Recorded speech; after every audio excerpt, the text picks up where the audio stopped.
નમસ્કાર મિત્રો, વિડીયોમાં તમારું સ્વાગત છે। હાલ કોર્ટમાં જજ દ્વારા જણાવવામાં આવ્યું છે કે કેસની સુનાવણી દિન પ્રતિદિન ચાલશે। ગ્રીષ્માના હત્યા કેસને લઈ અને સોમવારે ફરીથી કેસ હવે કોર્ટમાં રાબેતા મુજબ શરૂ થઈ ગયો છે।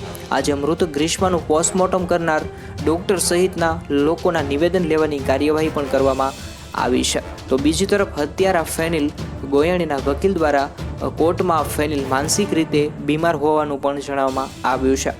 બીજી તરફ ગ્રીષ્માના મોટા પપ્પા અને ભાઈ જેઓ ફેનિલના હુમલાના કારણે ઘાયલ થયા હતા, કોર્ટમાં પણ તેમનું નિવેદન લેવામાં આવ્યું છે।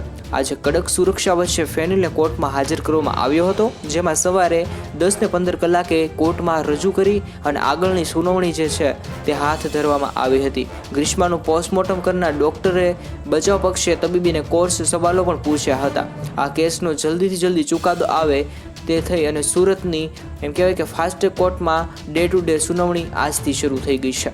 ગ્રીષ્માના હત્યાનો વિડીયો ખૂબ જ વાયરલ થયો હતો, જેના બાદ લોકોમાં ભારે રોષ જોવા મળ્યો હતો।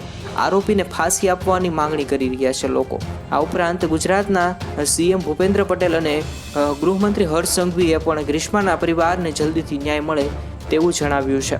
તો બસ મિત્રો, આજના સમાચાર અહીં સમાપ્ત થાય છે। આના વિશે કંઈ કહેવું હોય તો કોમેન્ટ બોક્સમાં કોમેન્ટ કરી શકો છો અને દરરોજ ગુજરાતના નવા સમાચાર મેળવવા આ યુટ્યુબ ચેનલને સબસ્ક્રાઈબ કરી નાખજો, જેથી સૌથી પહેલાં તમે નવા સમાચાર મેળવી શકશો।